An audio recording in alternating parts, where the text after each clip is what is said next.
누가복음 21장 말씀입니다. 저와 성도님들이 한 절씩 교독하시고 마지막 절은 합독하시도록 하겠습니다. 제가 먼저 읽어 올리겠습니다. 예수께서 눈을 들어 부자들이 연복에 헌금 넣는 것을 보시고 또 어떤 가난한 과부에 2렙돈 넣는 것을 보시고 가라스때 내가 참으로 너희에게 말하노니 이 가난한 과부가 모든 사람보다 많이 넣었도다. 저들은 그 풍족한 중에서 헌금을 넣었거니와 이 과부는 그 구차한 중에서 자기의 있는 바 생활비 전부를 넣었느니라 하시니라. 어떤 사람들이 성전을 가리켜 그 미석과 헌물로 꾸민 것을 말하매 예수께서 가라스되 너희 보는 이것들이 날이 이르면 돌 하나도 돌 위에 남지 않고 다 무너뜨려 우리리라. 저희가 물어가로되 선생님이여 그러면 어느 때에 이런 일이 있겠사오며 이런 일이 이루려 할 때에 무슨 징조가 있사오리까? 가라스되 미혹을 받지 않도록 주의하라. 많은 사람이 내 이름으로 와서 이르되 내가 그로라 하며 때가 가까웠다 하겠으나 저희를 쫓지 말라. 난리와 소란의 소문을 들을 때 두려워 말라. 이 일이 먼저 있어야 하되 끝은 곧 되지 아니하니라.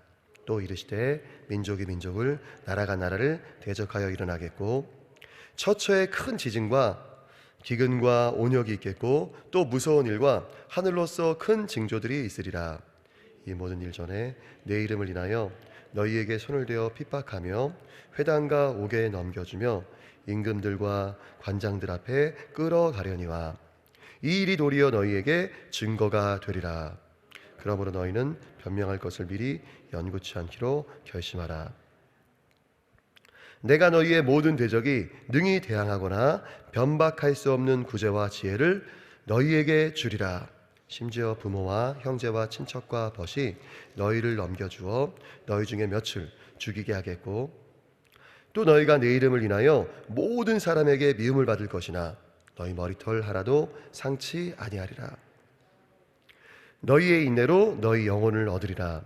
너희가 예루살렘이 군대들의 에워싸이는 것을 보거든 그 멸망이 가까운 줄을 알라.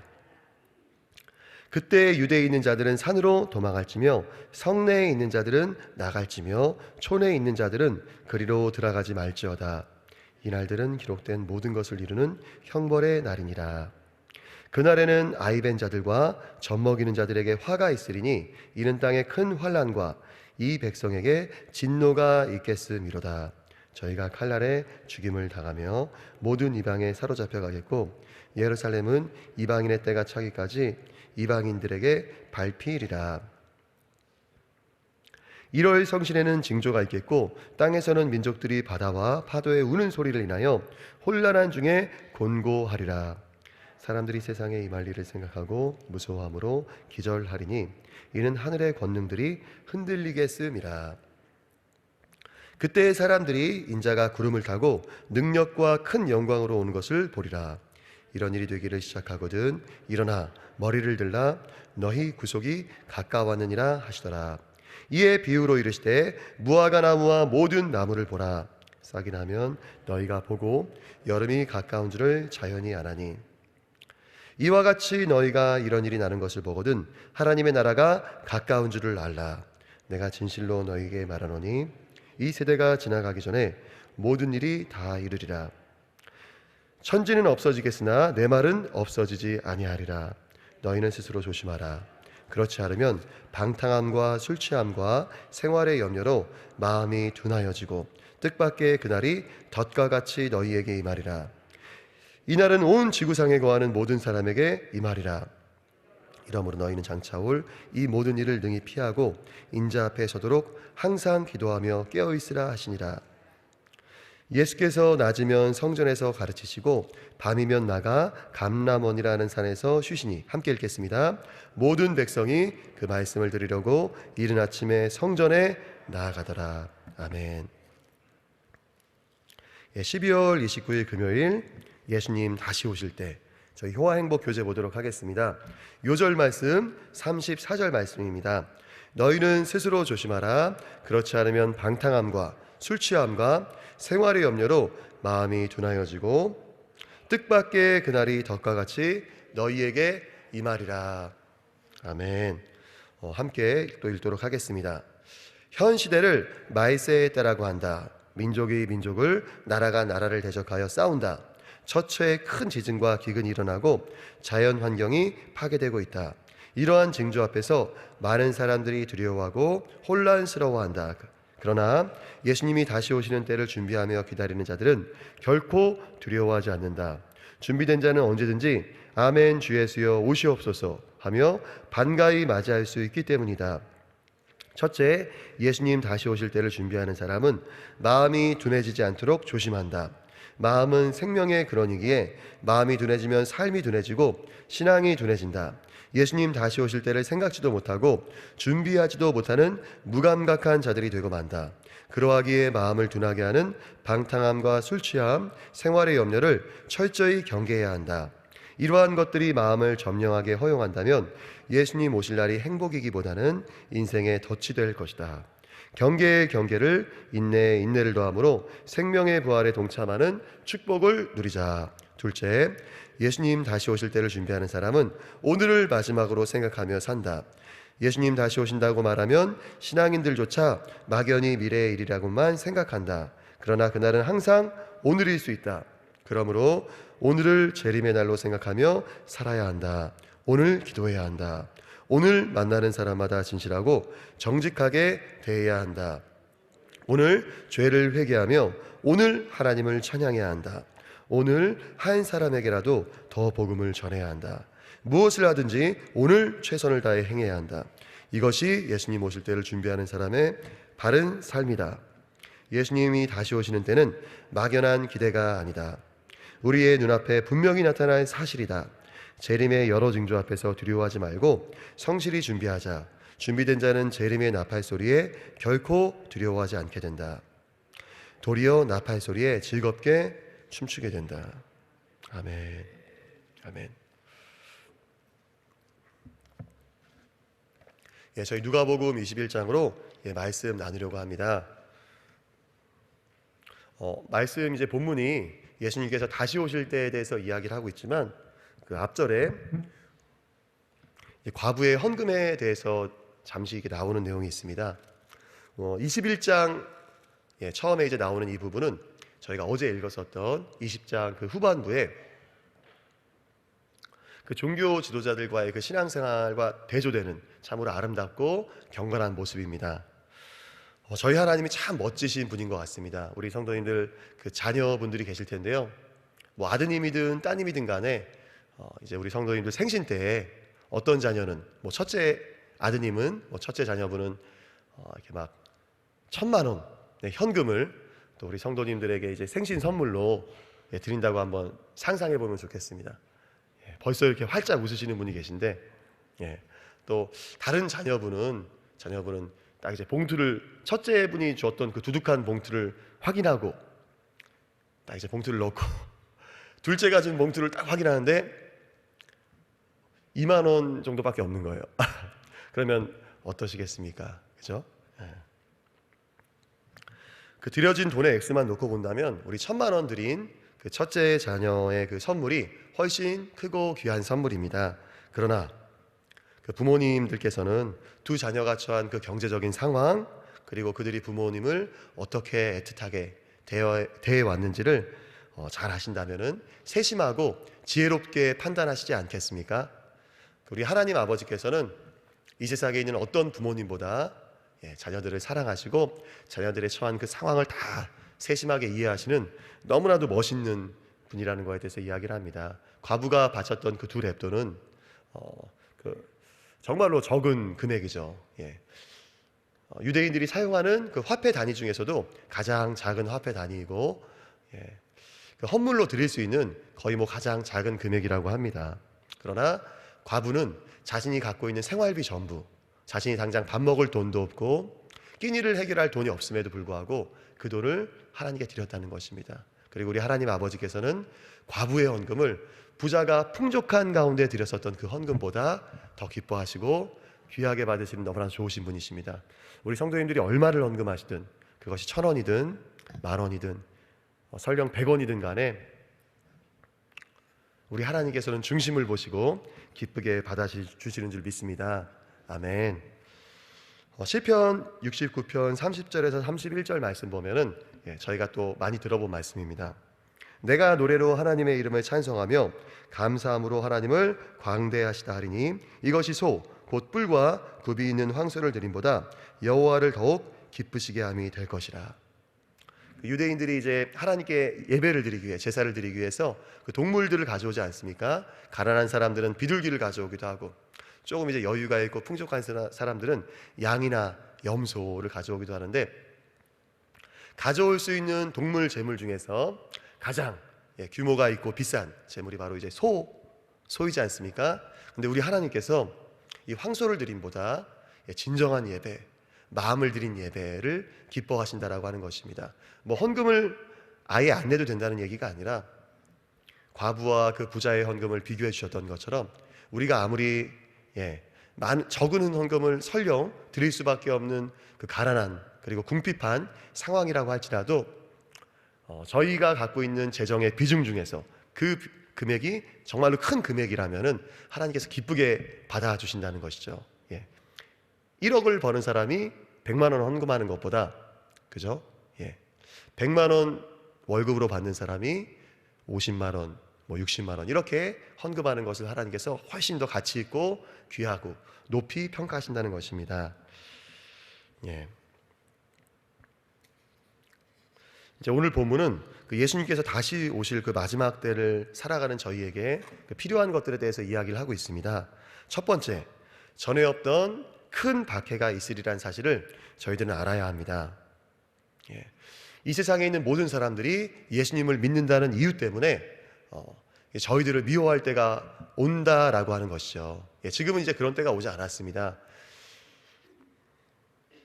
그런데 저희가 이제 말씀을 보면서 제가 이제 늘 궁금했었던 것이 있습니다. 왜 하나님께서는 그 사랑하는 당신의 그 자녀들에게 어려움의 시간을 허락하시는가?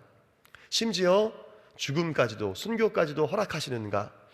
궁금했었습니다. 지금도 그 이유를 다 알 수 없지만 순교를 통해서 하나님께서는 그 박해자들까지도 하나님의 사랑을 접할 수 있는 기회를 주고 계시다는 것에 대해서 제가 깨닫게 되었습니다. 누가복음 21장 13절 말씀, 이 일이 도리어 너희에게 증거가 되리라 라고 이제 저희가 읽지 않았습니까? 그런데 이제 현대인의 성경은 이 말씀을 이렇게 옮겨 적었습니다. 오히려 이것이 그들에게, 박해자들에게 나를 증거하는 기회가 될 것이다. 나를 증거하는 기회가 될 것이다. 그러니까 예수님이냐 아니면은 죽음이냐라고 하는 그 순교의 순간, 그리고 그 박해의 현장에서 저희가 둘 중 하나밖에 선택할 수밖에 없을 때 생명을 포기하면서까지 예수님을 증언하는 그 성도의 그 증언이 박해자들에게는 복음을 접할 수 있는 최고의 간증 집회가 되리라는 것입니다.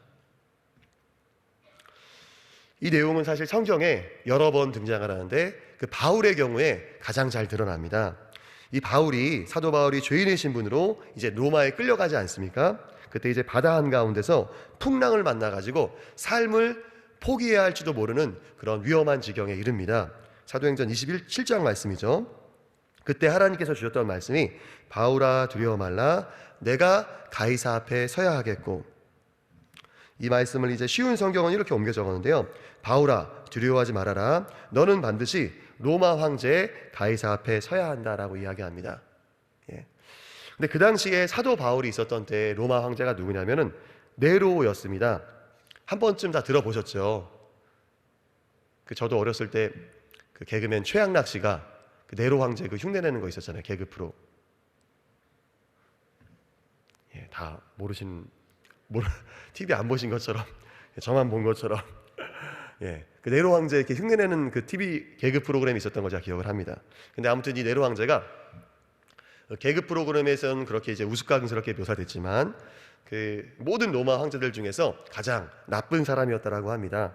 그 정신이 온전하지 아니하였으리라 생각되는 사람입니다.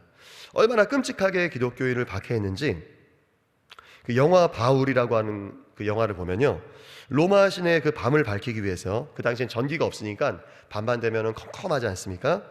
그런데 기독교인들을 산채로 나무에 달아서 몸에 불을 붙여가지고 그 로마 시내를 밝힙니다. 그 그 베드로전서 4장 12절 말씀 보면은 사랑하는 자들아 너희를 실현하려고 오는 불시험을 이상한 일 당하는 것까지 이상히 여기지 말고, 이 베드로전서의 이 말씀이 사실은 그런 역사적인 배경으로 쓰여졌다라고 학자들이 주석을 달아놓기도 합니다. 기독교인들을 정말 괴롭히고 박해하고 죽이기까지 하는데 그 로마 시내를 밝히기 위해서 산채로 가로등으로 만들어버린 것이죠.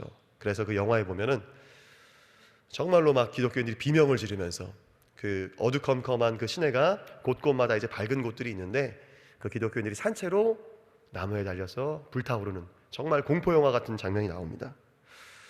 그런데 이런 악한 황제일지라도 하나님께서 너무나 사랑하셔가지고 최고의 복음 전도자 사도 바울을 보내주신 것입니다. 성경에 우리 사도 바울과 로마 황제가 만나는 장면이 나오지는 않죠. 그러나 분명히 만났을 것입니다. 만났고 이 사도 바울은 정말로 성령 충만하여 가지고 로마 황제 앞에서 최고의 간증 집회를 했을 것입니다. 두 번째, 마지막 때를 살아가는 저희가 또한 알아야 할 것은 시대의 변화를 인지해야 합니다. 오늘 말씀 보면은 계절의 변화처럼 그것은 우리가 자연스럽게 알 수 있는 것이라는 것입니다. 하나님께서는 당신의 그 사랑하는 자녀들이 종말의 신호에 대해서 무감각해지기를 원치 않으십니다. 누가복음 21장 34절 말씀 제가 이제 세번역 성경으로 한번 읽어드리겠습니다. 너희는 스스로 조심해서 방탕과 술 취함과 세상살이의 걱정으로 너희의 마음이 짓누르지 않게 하고 또한 그날이 덫과 같이 너희에게 닥치지 않게 하여라. 믿지 않는 사람들에게는, 그리고 믿는다곤 하지만 깨어있지 못한 분들에게는 그날이 덫과 같이 닥칠 수 있지만 하나님께서는 저희 모든 사람들에게 그날이 덫과 같이 닥치지 않기를 원하신다라고 분명하게 말씀하십니다. 흔히 저희가 사는 시대를 이제 포스트 모더니즘 시대라고 하죠. 물론 이제 영어가 익숙하시지 않은 우리 성도님들한테는 조금 어려운 단어일 수 있지만 다 한 번쯤 들어보셨을 단어입니다. 이 말은 그렇게 어려운 의미가 아니고요, 서로를 인정하고 존중할 때 평화가 온다, 우리가 잘 지낼 수 있다라고 하는 주장입니다. 그런데 이게 문제가 뭐냐면요, 절대의 진리란 없다라고 주장하는 것입니다.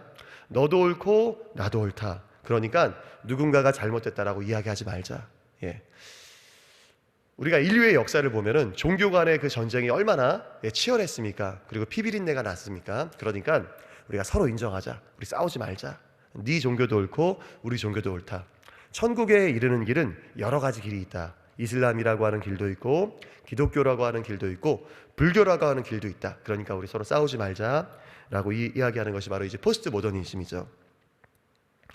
그런데 그 취향의 문제에 있어서는 서로를 존중하고 인정할 수 있지만 사실의 문제에 있어서는 그렇지 않죠. 그죠?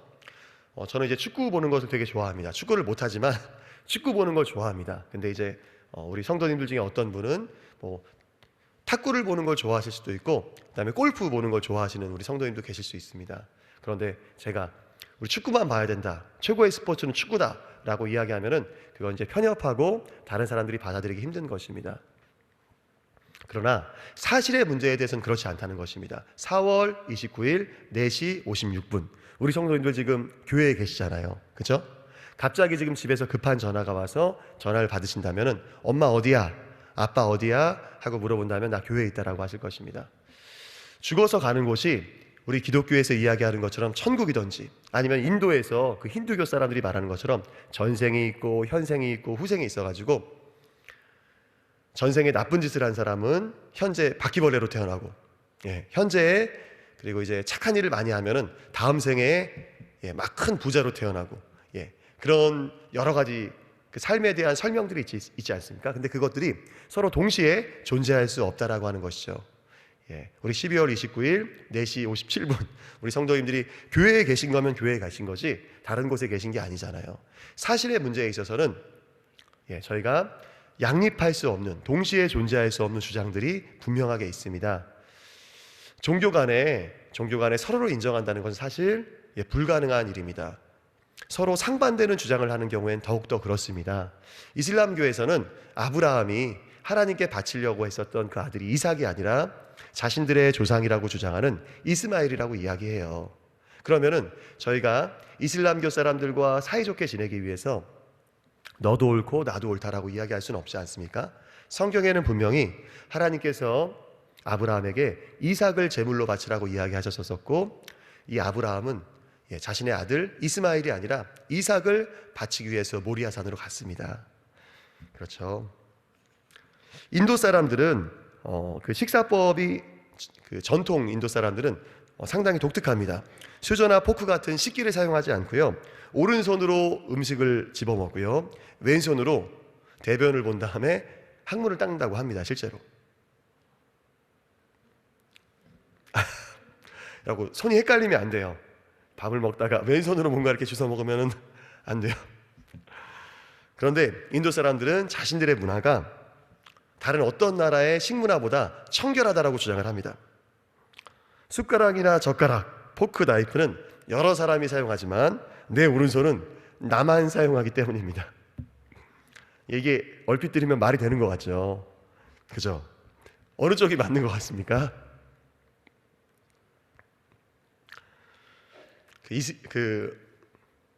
이런 문화권에서 선교하셨던 선교사님께서 이제 그 빈민가에서 선교 사역을 하셨던 분이 이제 얘기를 해주시는데, 마을 잔치가 벌어졌답니다. 벌어져가지고 이제 고기를 굽고 뭐 하는데, 어떤 분이 이제 그 선교사님한테 고기를 딱 먹으라고 주더래요, 오른손으로 이렇게. 근데 그 손톱 사이에 끼어 있는 그 이물질 때문에 선교사님이 이거는 거절도 못하고 선교사니까 우걱우걱 먹었다라는 말씀을 제가 들었던 적이 있습니다. 저희가 이제 말장난할 것이 아니라, 손으로 먹는 것이 깨끗하냐, 식기나 포크로 먹는 게 깨끗하냐, 그거는 말장난할 것이 아니라 세균이 어디서 많이 배출되는가, 과학적인 검사를 통해서 확인해야 할 일입니다. 머리를 써야 할 곳에 가슴을 쓰고 가슴을 써야 할 곳에 머리를 쓴다면은 잘못될 수밖에 없습니다. 그리고 이 포스트 모더니즘이라고 하는 그 시대 정신이 동성애를 통해서 지금 이제 교회를 공격하고 있습니다. 지금은 이제 교회에 대한 대대적인 핍박은 없죠. 그러나 앞으로 동성애를 통해서 공격할 확률이 상당히 높습니다. 최근에 이제 프란치스코 교황이 12월 29일 그 신문을 보니까 동성 커플의 축복을 공식으로 인정했습니다. 그 동성애자 주교가 목회자들이 이미 그 유럽이나 미국에 있는 교회는 있습니다. 그 죄를 죄라고 더 이상 이야기하지 못하고, 죄를 죄라고 이야기할 때 오히려 핍박하고 박해하는 시대가 다가올 수 있다는 것입니다. 이미 동성애를 죄라고 말하는 교회에 막대한 벌금을 매기는 그 유럽에 있는 나라들이 있습니다. 아직까지는 저희는 그런 큰 피해를 당하지 않아서 실감하지 못하지만, 양의 탈을 쓴 늑대와 같이 은밀하게 진리의 기둥인 교회를 공격하고 있습니다. 저희가 마지막 때를 우리가 살아가기 위해서 또한 알아야 할 것은, 예수님이 다시 오실 그 종말의 때에 승리하기 위해서는 예수님을 위해서 신앙의 어떤 그 본질을 회복해야 된다는 것입니다. 목숨을 걸어야 한다는 것입니다. 그 성경에 적힌 증언하다라고 하는 마르티리온이라고 하는 단어에서 영어 순교자 말터가 나왔습니다. 증언하기 위해서는 순교를 각오해야 합니다. 그러할 때 하늘의 지혜와 성령의 충만함이 임합니다. 15절 말씀입니다. 내가 너희의 모든 대적이 능히 대항하거나 변박할 수 없는 구제와 지혜를 너희에게 주리라. 그때 무슨 말을 해야 할지, 너희들이 끌려가서 정말로 죽음의 위기 앞에서 무슨 말로 너희들의 신앙을 변호해야 될지 걱정하지 말아라. 내가 성령님을 통하여서 너희들이 해야 할 말을 가르쳐 주겠다. 저희가 정말로 하나님을 위해서 증인되고자 결심을 한다면, 설령 그것이 우리의 목숨을 위협하는 일이라고 할지라도 결단한다면 하나님께서 성령의 충만함과 누구도 당해낼 수 없는 하늘의 지혜를 주시겠다고 분명하게 약속하셨습니다. 아멘. 저희가 예수님께서 다시 오실 그 마지막 때를 살아가면서 그 마지막 때에 엄청난 어려움이 있을 거에 대해서 인지해야 되고, 그것은 계절의 변화처럼 저희들이 명확하게 분별할 수 있는 내용이라는 것입니다. 그리고 하나님께서 그러한 어려운 때를 허락하시는 것은 저희를 설령 핍박하고 괴롭히는 박해자라고 할지라도 그들을 사랑하셔서 그들에게도 복음을 들을 수 있는, 최고의 간증 집회를 들을 수 있는 기회를 주십니다. 저희가 그 마지막 때를 살아가기 위해서 성령의 충만함을 간절히 구하는 저희들 되시기를 예수님의 이름으로 축복합니다. 기도하겠습니다. 하나님 감사합니다. 저희들이 누가복음 21장을 통하여서 예수님께서 다시 오실 그 마지막 때에 대해서 깨어있기를 소망합니다. 우리 귀한 성도인들 성령의 충만함으로써 그 시간을 감당하게 하여 주시옵소서.